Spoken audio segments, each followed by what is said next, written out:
Hi, I'm Michael Dolinsky, one of the marketing associates on the ID Solutions team for Stryker CMF. I have the privilege of being here at AMIS today with Dr. Jay Neugarten. Good morning, Dr. Neugarten. Good morning. Certainly a pleasure to be with you here at AMIS 2023 and spending the time with Stryker.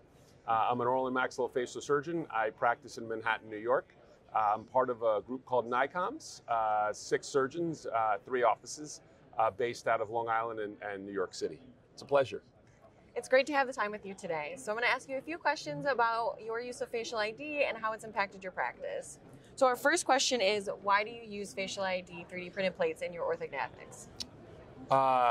So facial ID plates really afford me the ability to be accurate, precise, and predictable. And not only that, consistent. Especially in the world of corrective jaw surgery, where patients are becoming more and more demanding, more and more desiring, more and more wanting better outcomes. I finished my residency in 2001, and at that point, we were really using stock plates. And that became a transformative process over literally the next 22 years of my career, where we were using stock plates, and then when facial ID came out and became launched in 2019, it really changed the way that we treat patients, care for patients, because it's patient-specific. So when I'm talking to patients about patient-specific care, not only are they feeling amazing about it because it's an opportunity for them to feel connected, it just gives me the confidence to be able to produce a better result than we've ever been able to produce. I love that. How has it impacted your practice? How have patients been responding to it? So when we're in a discussion and we're talking to patients and we can show them really what's going to come down and utilizing the patient-specific approach and the technology that we have, and realize that it's about managing space and how we manage its space. And we're not doing this space in a stock way that is not really directed to them. With the ability to now have CAD/CAM patient-specific plates that are accurate, avoid nerves, avoid the teeth, and really maximize the bone quality and the strength, gives me the confidence to tell them that I can get a result that we're looking for and they want. And it's for me to go back into a stock world where I'm going in the back tray and bending those plates. I feel like I'm doing a complete disservice to the patients, because once we know better, we should choose better. And the results that we're getting with this over the past 4 years have been just staggering. And where do you see the technology going from here? So I think that as the materials are going to evolve and get better, and we've transformed from the SLA, which was the acrylic base, to now having a hybrid guide, where my approach is one where I'm using a nylon occlusal splint with the titanium, what I call booms, to be able to identify and create the osteotomy along with the screw access holes. I think that the materials will get better. I think the plates will get better on the material side. The numbers are staggering when you look at how accurate we can really get to the point with this approach. Absolutely. What do you believe is special about Stryker in particular? The people. I think that the ability to, and it starts with Homer, who's behind me, and I love that quote, where we live by that, and that has really come down the whole line from top to bottom of the Stryker workflow, the whole Stryker team, where they just care. They want to do better, and I think that when you have the engineers and all the support people that come together in such a synergistic way, it allows the surgeons to really work better, get better results, because you have that back support. And I can't say enough about the people of Stryker are just so talented, so smart, and they're effective, that it really gives me the confidence that when I have to take care of patients, I can do it knowing that I've got the back support from them. And if I have a problem or I have an issue, we sit down, we think about it, and we figure out ways to really navigate so that it doesn't happen again. So some people find that there's a learning curve. So when you're teaching your residents, how do you help them overcome the learning curve, and how was that for you? So there is definitely a learning curve when it comes out of the way that you've been doing surgery and coming into something that is a newer, innovative solution. I think it's a steep learning curve. I think that for us, when we're teaching, and not only we teach in our residents, we now have a surgeon-to-surgeon experience to be able to have other surgeons come and spend time and really pick up the pointers, because we've been doing it for 4 years now. We have made mistakes. We have learned. We have evolved.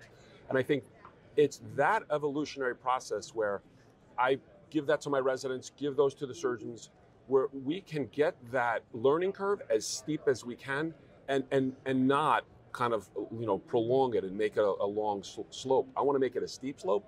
And I think that it is to the point now where we're consistently on a steep side, getting our team up to speed quick.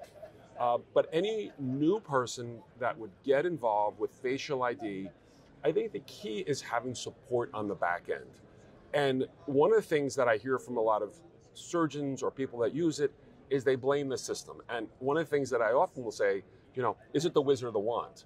And this wand works, the system works.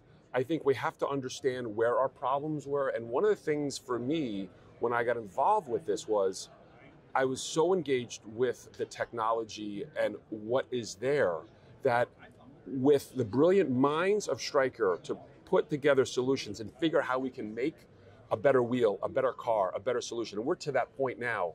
And we have had some bumps, we have had some stuff, but we're to the point now where consistently providing high level of aesthetic results, functional results, and occlusions that really are consistently where we want them to be based upon our digital plan. And for anyone who's intimidated by that learning curve, what are the solutions that you have that you recommend for them? Yeah, I get it. Anytime, how do I get help? And I think talk to your Stryker reps, talk to the Stryker leadership and say, where can I go? How do I get that? Whether it's through having a mentor, coming to a cadaver course, coming and spending time with us. I said before, we have surgeon-to-surgeon experiences, and we've had a lot of surgeons that I've spent with, and just through a little bit of coaching, a little bit of guidance, we're able to take them and break down the barriers, because there are always that resistance to new things where people do it. But we want to make it consistently hitting the bullseye with utmost accuracies and understand how to predict problems before they're going to have. And there's no reason that they should take that on alone, because if you have a mentor or you have people around you that can help you get through the struggles, because I don't want to struggle. And I've talked to people and they'll do one and they're like, this doesn't work. It doesn't work. But they're trying to use current concepts that they did in the stock plate approach to a highly accurate, not really rigid, because that's what makes it so accurate, system. And when you're trying to use your previous approaches with that, it's not going to necessarily be in their best interest and give them the results that they want. So it is a rigid system, but it's adaptable and flexible to what works for you. Once you get involved with it and once you've done it and you've learned it, you can then adopt things that are better to your workflow, better to your system in its workflow. And for Stryker reps who are intimidated when it comes to backlash that they're getting or objections that they're getting from customers on why they should switch to facial ID, what support do you have for our reps? So in the Empire region, Chris Galgano is my rep. I think having him to be able to support the rep, which he has done and continues to do, and again, putting together even a phone call or a simple think tank where you have the rep talking to Chris or to me and having the surgeon talk. And I think that with communication, which is really something that is simple in the Stryker family, but you have to have a surgeon who's willing to do that. Okay. And sometimes there's a level of rigidity, not plasticity. And I think that if someone wants to get to that point, it's there. Do you have a particular patient story that you find most touching when using facial ID? Oh, wow. There are many. There are many. Whether you have a patient who has had a redo jaw surgery, I would say that even in the past couple of years, unfortunately, there's been surgeries that have been performed by other surgeons, and the patients are then struggling and they lose a level of confidence in the system, and they want a better result from an occlusion, function, and aesthetics. So yes, there is a patient who had surgery done by a different surgeon and was really upset and frustrated. And when you can take them by their hand and take them by the screen and show them what's going to unfold using facial ID, the digital technology, the digital workflow, and say, look, this is where you are, and this is how we're going to change that with an accuracy, as I said earlier, it gives them the confidence to know that I'm going to be able to be safe, secure, and okay. And that patient really resonates to me, where going back for revisionary surgery is so scary, so daunting for that patient, because they were a little trepidatious about it when they had it to start. And now to have it again is really very stressful for them and nerve-wracking. But when I can sit down with them, again, look them in the eye and show them through all the technology that we have, what we can do, it's really uplifting to them, confident for them, and really gives them a support and result that they want. Dr. Neugarten, how often do you diverge from your VSP plan? Something doesn't go right, what do you do? So you're constantly assessing in surgery. You're looking at your workflows, and you're looking at checks as it goes along the way. And if something is not lining up where it needs to be, you got to figure out why. And I think that kind of goes back to what we were talking earlier about the learning curve and understanding the key points along the way, so that you really can minimize those divergences, if you would. But you can be in surgery and all of a sudden you're recognizing something that's off. Is it in the data acquisition? Is it in processing? Is it in the surgery that we did? And there are things that I have learned along the way to really try to minimize that. That there's checks that we do every time and really not deviating from that. But even though you do all of that, you may have to be pivot, if you would. And that's what experience gives. It's really, really, really rare for me now in 2023 that we have to do that approach. When I first started doing facial ID, I was doing mandible first, because in my stock system, I did mandible first. But I don't do that anymore in the custom place. I now do maxillas first. And again, that was a transformation that we had to make. And with that, there are certain reasons that I adapted that aspect. So that was a big change for me in terms of if I have to adjust something, as opposed to moving 4 plates in the maxilla, I only have to adapt the mandible when I'm seating the condyles, which is really, really, really rare. When you seat that mandibular condyle and you have that facial ID plate, because in my workflow, I'm full custom.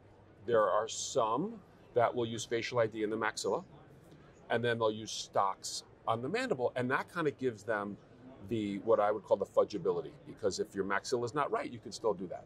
But none of my surgeries that I do are that approach. I am full facial ID. So when you seat that condyle and the plate hole lines up over the hole that you made in the bone, you know that you really got where you need to be.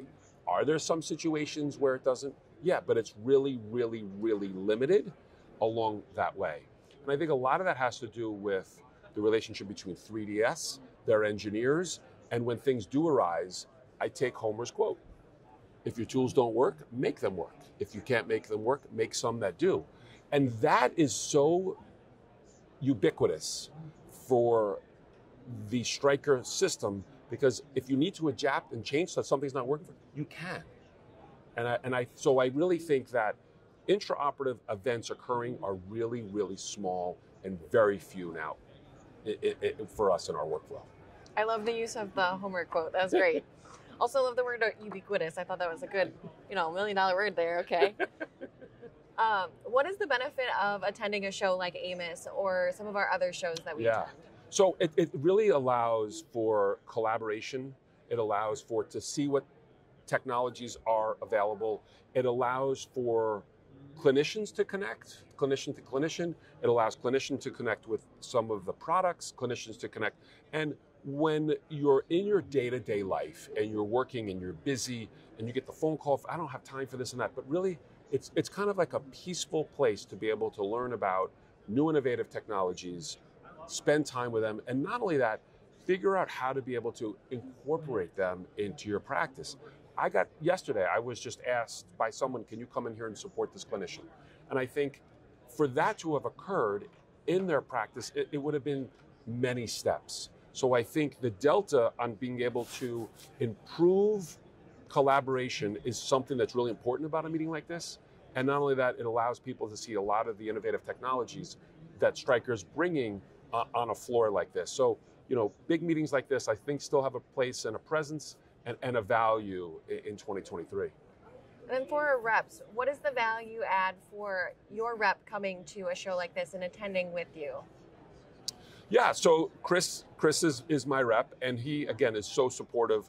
And the synergies, again, of a lot of what I do today relies on Chris. He can navigate through a lot of the workflows and the systems because he is heavily involved with me, with the engineers at 3DS, on all of my treatment planning sessions, really to be able to, again, streamline, bring together, talk to other reps, talk to other clinicians here about things that we do. So Chris coming and joining me here, firstly, is very supportive, means a lot, and it just allows us to continue to connect, grow, which is what we're constantly trying to do. Never get complacent. Even though we've got a great workflow on the facial ID, we're looking to make it better. We're looking to get really the best that we can because that's what our patients want, need, and desire.